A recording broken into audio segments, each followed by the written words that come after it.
Doktora Anete Strēle, zobārsta, pasniedzēja Rīgas Tradiņu universitātes arī stomatoloģijas institūta zobārstniecības fakultātē. Un 2 mazu meitiņu mammu ļoti labi saprot šo izaicinājumu ar zobu tīrīšanu bērniem. Anete, laipni lūgta. Laipni lūgta. Viņi tik kaut kā uz skatuvi, lūdzu. Ja? Anete, cik vecas ir tavas meitiņas vai 2 maz bērni? Tā, mans mikrofons darbojas. Ja? Man ir, stāstīšu, man būs arī prezentācijā, man ir 2 un 4 gadi vecas. Brīnišķīgi, mums ir vienaudži. Es ļoti labi saprotu, kā tu jūties. Jā. Un šīs nelielās uzrunas nosaukums ir zobu tīrīšana vai tiešām tik vienkārši? Man jau gan prasītos pēc šīdienas diskusijām teikt, vai tiešām tik grūti? Jā, vai tiešām tik grūti? Nu, skatīsimies, ko es par to runāšu. Es teiktu, ka man agrāk likās, ka ir vienkārši. Tad man piedzima 2 bērni, un man vairs nešķiet tik vienkārši. Lūk, šī ir viena prezentācija, kura arī notiek mūsu tiešsaistē. Gribu atgādināt, ka ierakstu, varbūt kādam tas ieraksts būtu jāredz. Jūs varēsiet arī nosūtīt saiti, kur pēc tam varēs atrast tavamsmaidam.lv. Tāpēc, Anita, faktiski tu esi televīzijā tagad. Ļoti jauki, bet vai manu prezentāciju arī redz tiešsaistē? Jā, tad prezentāciju varēs parādīt tiešsaistē. Katru reizi, kad tu gribi, lai parāda tieši tur kaut kādus datus vai prezentāciju, saki, lūdzu, kā te var redzēt, un tad mēs rādām to bildi. Bet arī, ja es nesaku, kā te var redzēt, viņi var redzēt. Arī var redzēt, jā. Ļoti labi. Es domāju, skatu ir tava. Paldies. Dati man būs mazāk, bet es tiešām gribētu šeit būt kā 2 bērnu mamma. Jo es zinu, ka mammas ļoti, lai cik tas paradoksāli nebūtu, ļoti tic mammām un, diemžēl, mazāk tic ārstiem. Ļoti, ļoti bieži tas tā ir. Man gribētos, lai būtu otrādāk. Mēs varētu teikt, ka patiesība ir kaut kur pa vidām. Es zinu, ka mammai arī ir ļoti liela intuīcija par saviem bērniem, bet mums tomēr ir jābalstās faktos, zinātnē un visā, ko mēs zinām, un tur nāk klāt ārsti. Tātad, lai gan mēs varētu teikt, ka jā, vai tas ir tik vienkārši, es tomēr gribētu teikt, ka tas ir izaicinājums, un to, ka zobu tīrīšana ir izaicinājums, es personīgi sapratu tad, kad man piedzima 2 bērniņi. Un arī ar vienu, lai gan man tā maza tā vecuma starpība, kā jau es teicu, 2 un 4 gadi, tad, kad man bija 1 un bēbītis, tad es varbūt nesapratu, cik tas ir grūti, jo kaut kādā ziņā mazajam iztīrīt zobus ir vieglāk, kā jau tādam spītniekam 4-gadīgam. Es domāju, ja šeit ir vecāki, kuriem interesē zobu tīrīšana, lūdzu nāciet uz priekšu, jo es tiešām runāšu par daudz praktiskiem padomiem, kā šo procesu padarīt vienkāršāku. Tā, mīļie mammas un tēti, redz, kur uz lielās skatuves šobrīd notiek viens stāsts par to, kā tieši to darīt, lai to varētu izdarīt efektīvāk un vienkāršāk, un lai nebūtu pēc tam jāsaka, ka zobu tīrīšana ir vardarbība pret bērnu, jo viņš taču negrib. Tā kā droši sanākam tuvāk, rekrutē pie skatuves mums ir pieejami arī krēsli, var iekārtoties un uzklausīt. Anetē pēc tam droši vien, ka var uzdot arī kādus konkrētākus jautājumus. Protams. Es ļoti, ļoti ceru, ka jums šī lekcija noderēs. Un šī ir skaista bilde, viss notiek, es pārtīru vienam, otrs tīri pats. Bet tā realitāte, protams, arī manās mājās nevienmēr ir tik skaista, un bieži reālā situācija ir šāda, un tā tīrīšana ir izaicinājums. Es domāju, ka tas ir skaidrs ikviena maza bērna vecākam, ka tas ir darbiņš, un tas ir diezgan grūts darbiņš. Šodien jūs uzzināsiet, kas tad ir kāries, tāpēc runāsim, kāpēc zobi ir jātīra, un tas pamatojums, kā tad kāries rodas, varētu būt interesants vecākiem, kas grib novērst zobu bojāšanos. Kā izvēlēties zobu pastu, kā izvēlēties zobbirsti, un praktiskas pozas, praktiski padomi, kā tad vislabāk to zobus iztīrīt. Es domāju, ka visi mēs zinām, ka esam dzirdējuši par tādu vārdu kāries, bet mums ir jāsaprot, ka kāries ir saslimšana, kas rodas no tā, ko mēs tajā mutē liekam. Un kāries ir saslimšana, kas rodas no cukura. Tā nav infekcioza saslimšana. Mēs ilgu laiku domājām, ka tā ir infekcioza saslimšana. Jau diezgan ilgu laiku zinātne ir pierādījusi, ka tā nav infekcioza saslimšana, bet šī saslimšana ir viena galvenā iemesla dēļ, un tas ir cukurs. Un ļoti bieži par cukuru mums ir šaubas, tātad vai tikai tās končas, kas tad ir cukurs, kur viņš rodās. Mums ir diezgan bieži mēs diskutējam par dažādām baktērijām, ka jā, mums ir kariogēnās, jeb sliktās baktērijas, bet pat ne jaunākie, diezgan jau veci pētījumi ir pierādījuši, ka mums bērniem ģenētiski ir nodots, ka mums ir normāla, labā mikroflora, un mēs esam tie, kas mēs viņu sačakarējam. Mēs viņu izmainām ar to, ko mēs tiem bērniem dodam. To, kas viņiem visvairāk garšo, un tās, protams, ir končas. Bet šodien es gribētu, lai jūs saprotat, kas tad ir cukurs, un ka tās nav tikai konfektes. Liela loma ir arī siekalu sastāvam, bet par to mēs runāsim mazāk. Mēs zinām, ka cukurs ir balts, atrodas uz galda, un mēs viņu liekam klāt kaut kādiem ēdieniem, kaut kur neliekam, bet es ļoti, ļoti vēlētos uzsvērt, ka tas nav vienīgais cukurs, un tas ir, varbūt ne mazākais, bet ir ļoti daudz slēptie cukuri. Tāpēc paskatoties uz šo tabulu, vienīgais, kas jums būtu jāsaprot, ka jo tas cukurs ir vienkāršāks, ja principā viņš sastāv no mazāk molekulām, viņš sauc par tādiem monosaharīdiem, jo vairāk viņš baktērijām ir pieejams, un baktērijas var viņu pārveidot skābē, un tā mums rodās kāries.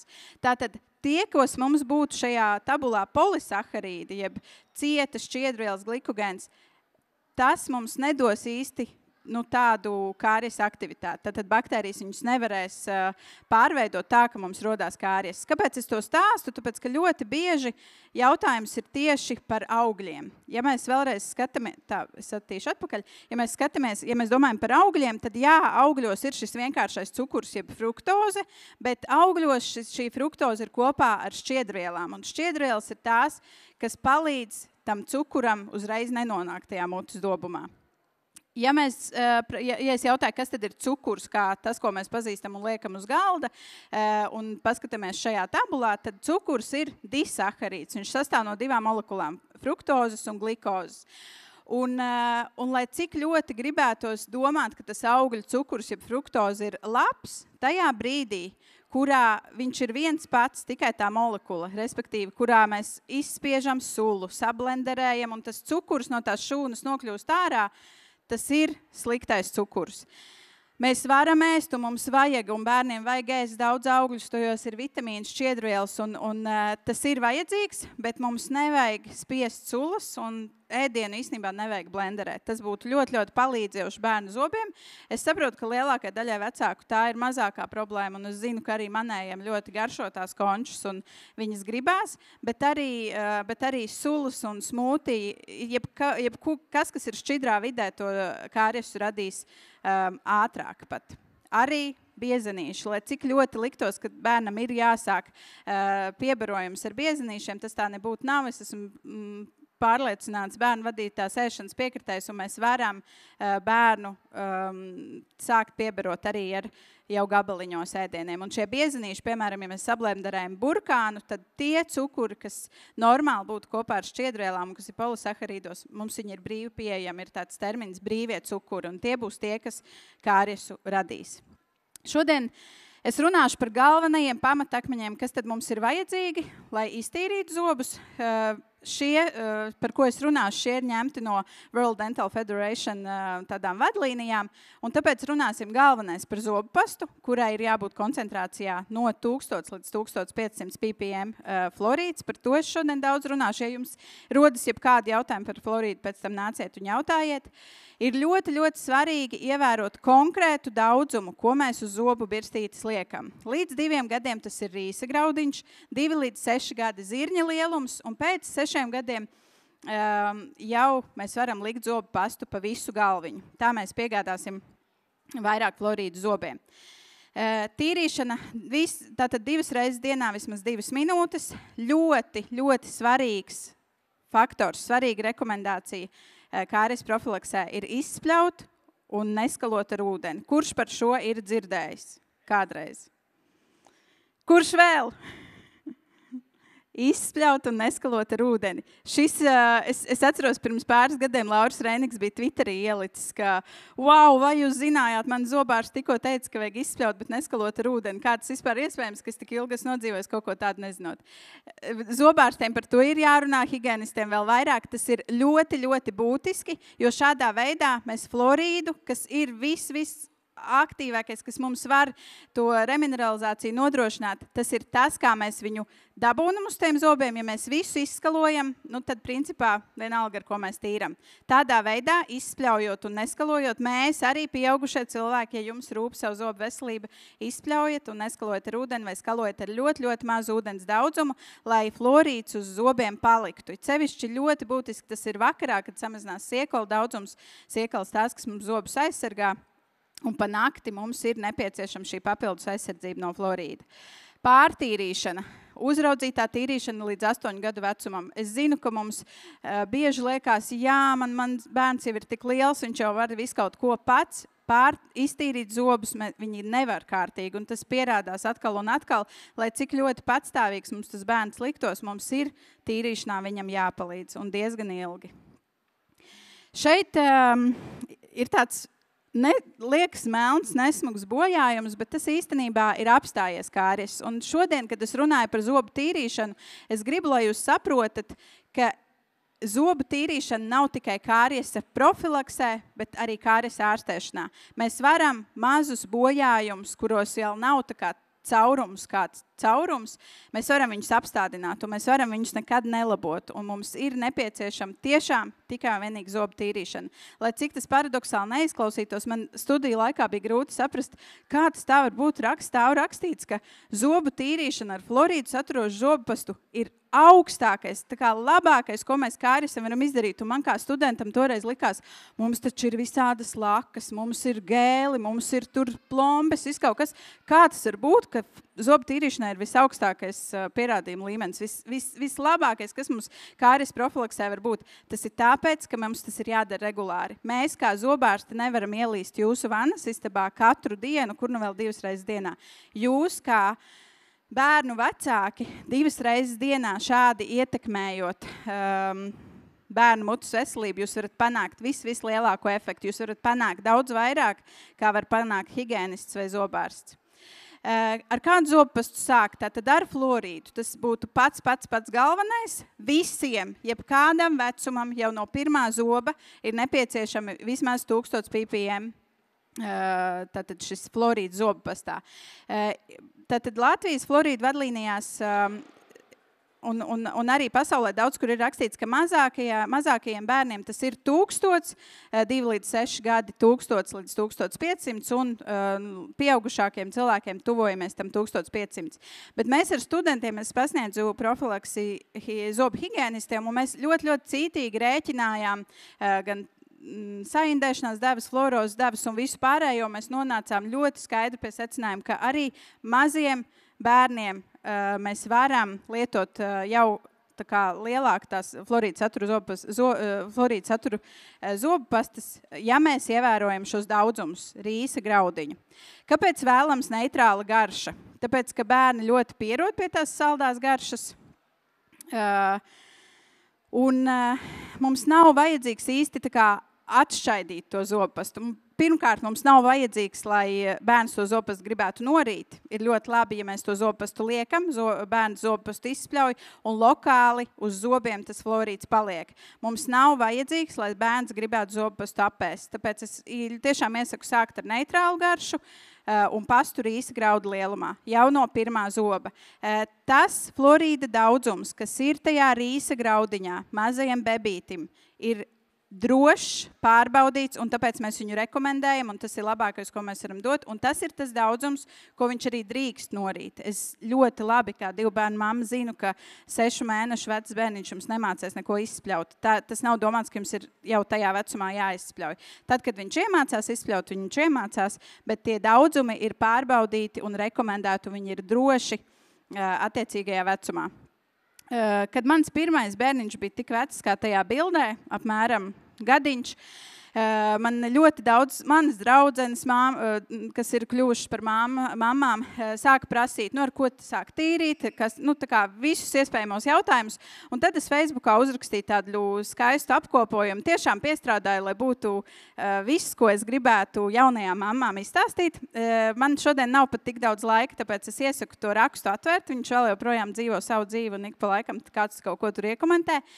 Bet tajā rakstā es aprakstīju dažādas Florīdu mītus, apgāzu, tur arī komentāros, viss kaut kas bija. Bet viena lieta, ko es uzrakstīju, bija, ka bērnu zobu pasta, kā atsevišķs produkts, ir vairāk mārketings, nevis nepieciešamība. Bērnam derētu jebkura kāriesa profilakses zobpasta, protams, ne balinošas pastas, ne abrazīvas, ne ar antibakteriālu darbību, bet parastas kāriesa zobpastas derētu arī pieaugušās. Es vēl joprojām tā domāju un zinu, ka tad lieli kariologi tieši tā arī saka, bet es zinu, kā mamma, es zinu, ka vienā brīdī pienāk brīdis, ka tas bērns vai viņš kaut kur ir iepazinies ar tādu saldāku pastu, vai viņam tiešām tas lielākais, kad ir tā pāriešana uz zirnīti, tā kā sāk palikt par asu tā mana zoba pasta.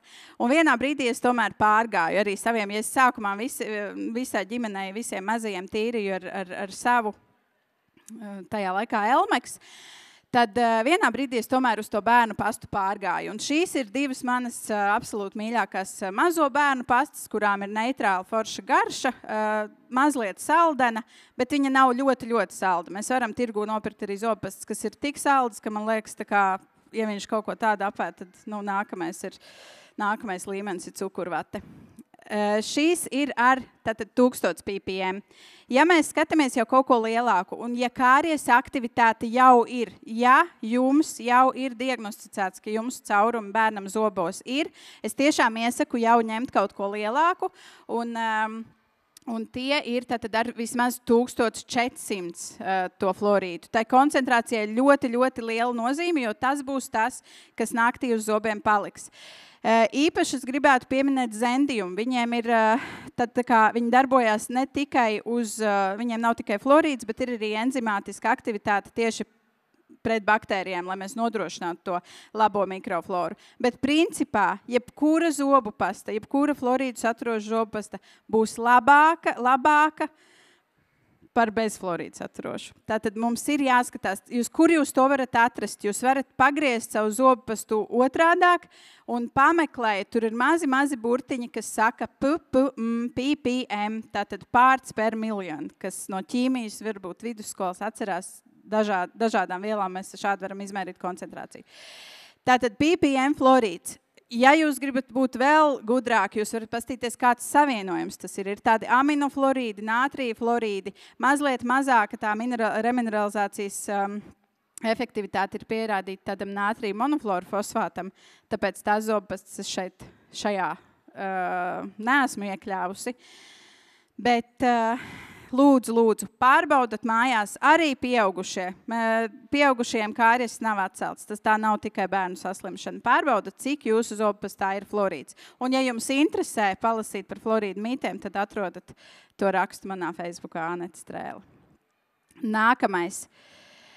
Par lielumiem. Kāpēc tas? Es jau minēju, tas ir svarīgi tāpēc, ka mums tomēr ir kaut kādi florīda riski, un tā ir zobu fluoroze. Ja jūs iedomājaties, ir tādi mazi balti, tā kā pleķīši, plankumiņi zoba vidū, kas parādās jau tad, kad zobs izšķiļās, un tas ir no florīda pārdozēšanas. Pārdozēt viņu var, ja zobpasta ir garšīga, viņa ir brīvi pieejama bērniem, un bērniem viņa garšo. Es atceros, ka vai lietojot floru tabletes. Floru tabletes mēs vairs neiesakām, tāpēc manā bērnībā mēs vēl bērndārzā tās floru tabletes ēdām. Es atceros, ka viņas bija garšīgas, viņām bija tāda apelsīna garša, un bija tā, ka bija dežurants viens no mums, kurš tās floru tabletes dalīja, un es esmu vienkārši pateicīga, ka man zobu fluoroze nav, jo draugiem tika iedalīts vairāk tās tabletītes. Un tur fluorozei jau ir liels risks. Tāpēc floru tabletes vairs mēs neiesakām, visu mēs dabūnam lokāli uz zobiem. Un arī, ja floru tabletes mēs lēnām sūkātu un izspļautu, tad arī tas rezultāts būtu labāks.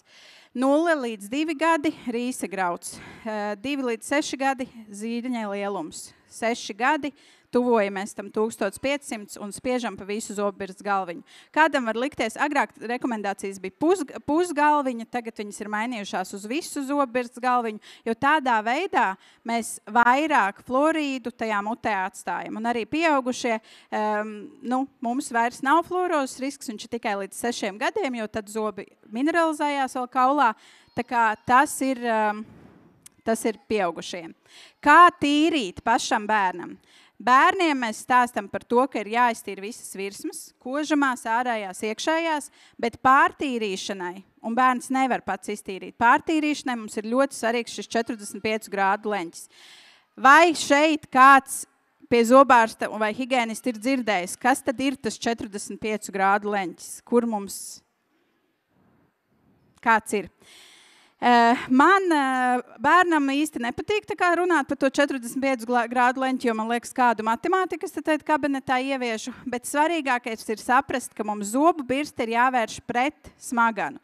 Tas ir tas, kā mēs iztīram vietu, kur aplikums krājas visvairāk, tā ir smaganu rieviņa, un tā mēs tiekam arī vairāk starp zobiem. Kur tīrīt? Šis ir jautājums. Liekas, tīrīt tikai pie izlietnes. Nē, mēs varam tīrīt, bērns sēž uz poda, sēž vannā, viens no maniem mīļākajiem stāv dušā, šeit gan apģērbti, parasti viņas ir plikiņas, stāv dušā, zobpasta vienkārši tek uz vēderu, un tādā veidā mēs iztīram, tad nomazgājamies un ejam gulēt. Izspļaujam un neskalojam ar ūdeni. Padzeramies pirms tām. Vēl tāds, ko es šeit neesmu iekļāvusi, vēl variants, tad, kad gribās jau mazākam bērniņam, tam 2-gadīgam, ka mācamies izspļaut, viņa stāv pie poda, viņa pati spļauj podā, es iztīru spļauj podā. Arī fantastisks veids, tā kā vienkārši jāpieslēdz sava iztēle. Šeit mēs redzam par pārtīrīšanu. Tur gan būtu svarīgi, ka mēs ievērojam to leņķi pret smaganu, apakšžoklī tātad šādi, augšžoklī šādi. Jā, bērni bieži negrib tīrīt zobus, bet lielākas histērijas un vairāk viņi taisīs tad, ja viņi zinās, ka ir opcija to zobus netīrīt. Ja viņi zina, ka katru vakaru un katru rītu neatkarīgi no nekā, neatkarīgi no čīkstēšanas vai gara stāvokļa, tie zobi tiks iztīrīti, tās histērijas un tās negribēšanas kļūs arvien mazāk un mazāk. Un tas ir kaut kas, kas ir jāsaprot, ka tas ir akmentiņš jūsu lauciņā, piedodiet, ja jūsu bērns netīra zobus. Nav tāds. Tā ir jūsu atbildība. Tad man ir jautājums arī, viņš tā kā dibenu nenomazgā, jo viņš negrib. Es domāju, ka to jūs nomazgājat, jo tas tā kā ietekmē visu sabiedrību. Piedodiet par salīdzinājumu. Mazajam, tas izskatās varbūt drastiskāk, bet šis veids, kad vai viņš ir zemē, vai viņš ir tā kā man klēpītī, tas ir fantastisks veids, kā vienkārši iztīrīt, jūs labāk redzat, nevelti zobārsta krēslā cilvēki sēž šādā pozā. Ja mēs kā zobārsti neejam un neskatāmies jums stāvus mutē, mēs tomēr jūs apguldam. Mēs ļoti, ļoti labi tā varam redzēt. Kādi tad ir tie leņķīši? Šeit mēs varam redzēt, mēģinam atbrīvot vaigu, mēģinam atbrīvot mēli. Es zinu, ka ar to mēli ir liela cīņa. Mēģinam stāstīt, ka tās ir tās grūtās vietiņas. Varam minēt zobgraužus, varam minēt jebko. Vienkārši mēģinam. Par lūpiņu. Ir tiešām fiziski jāpaņem tā lūpa un jānovelk uz leju. Priekšpusītē. Augšā es zinu, ka es saku, pasaki I, pasaki A, tā kā visas iespējamās skaņas, lai tikai iet uz priekšu. Tad ir jautājums, kā iemācīt neskalot. Man liekas, vienkārši neskalo. Nemācat viņiem skalot. Ja jūs esat iemācījuši skalot, tad runājam par to, ka zobu pastiņā tad ir vitamīni, kas, man ir beidzies laiks, bet mēs tūlīt arī tiešām beigsim, ka zobu pastiņā ir vitamīni, kam uz tiem zobiem ir jāpaliek. Tāpēc arī visa padzeršanās un, protams, ēšana ir pirms tam. Tātad, vēl par, šeit mēs redzam atšķirību. Ja mēs pieliekam vienkārši taisni, mēs redzam, tā, man te neiet tas video, iet, ja. Ja mēs pieliekam vienkārši taisni, mēs nepiekļūstam tajās starpzobu virsmiņās.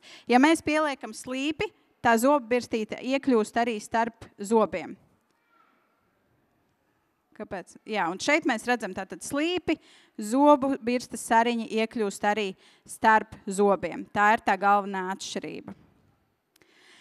Tikai slaukošas kustības nebūs efektīvas, bet ja mēs to slaukošo kustību pievienojam tam, ka mēs vispirms ātrām kustībām iztīram un tikai tad pievienojam slaukošo kustību, tad viņi tur varētu būt. Tā. Un šeit mēs redzam atšķirību. Ja mēs tīram ar parasto birstīti, tad mums ir nepieciešamas ātras, ļoti ātras kustības, kas to aplikumu sašķels. Ja mēs tīram ar elektrisko, kā piemēram Sonicare, tad mēs tīram, turam tos 45 grādu leņķī, bet mēs ļoti lēnām ejam uz priekšu.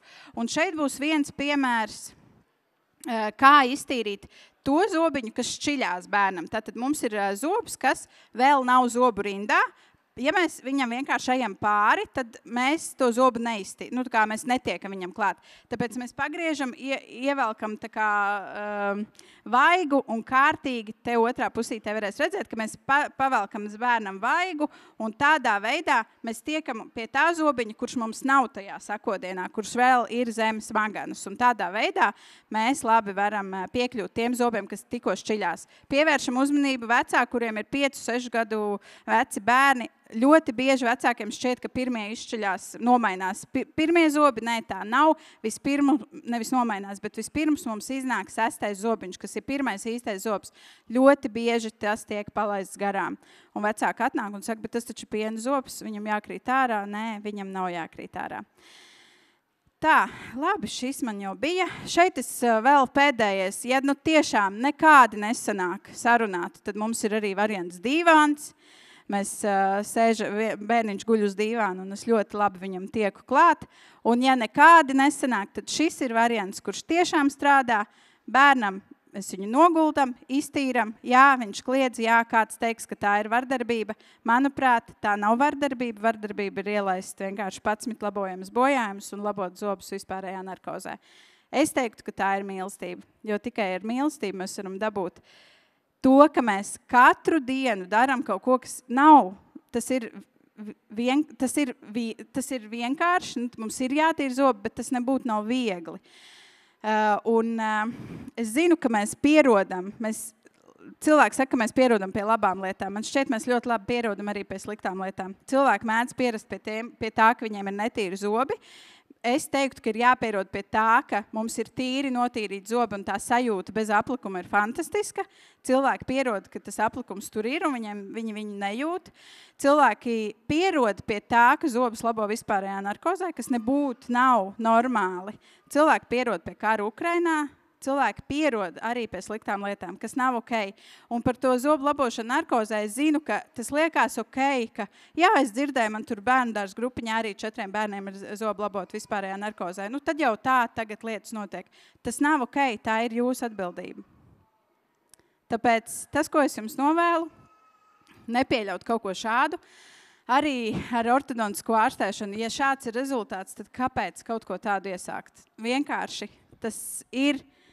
Es nezinu, kur, jā, jūs tur redzat, tas tiešām nav ok. Pēdējie 2 slaidi. Tikai jautājums, ko mēs tur redzējām? Tas baltais, kas tas tāds ir? Izskatās tīri normāli. Tas izskatās normāli, ir baltāk zobi, tā kā pēc zobu belnāšana šis varētu būt. Nē, šis ir kāries, šis ir demineralizācijas zobā paliekoši bojājumi. Tas ir kāries, tā kā pirmā stadija, kas ir balti pleķi, kuri nekādā veidā nevar samazināties. Tas ir no tā, ka tur ir bijis aplikums, kurš ilgstoši nav notīrīts. Es zinu, ka cilvēki neredz to aplikumu, tāpēc viens variants ir, ka mēs varam palīdzēt ar šo krāsvielu, par ko jau mēs runājam. Mēs varam vai nu pirkt šo plēku agent šķīdrumu vai tabletītes, vai iet pie higienista, redzēt, kur tad ir netīrs, un tādā veidā notīrīt. Iemācīties to sajūtu, ko nozīmē, ka ir tīri zobi. Un tā sajūta ir fantastiska, un tā sajūta ir ilgtspējīga, un tad jūs varat nodzīvot visu dzīvi bez bojājumiem. Un jūs varat apturēt arī esošos. Tā kā paldies. Piedodiet, ka es pārsniedzu laiku. Tas bija tā vērts, Anita. Paldies tev.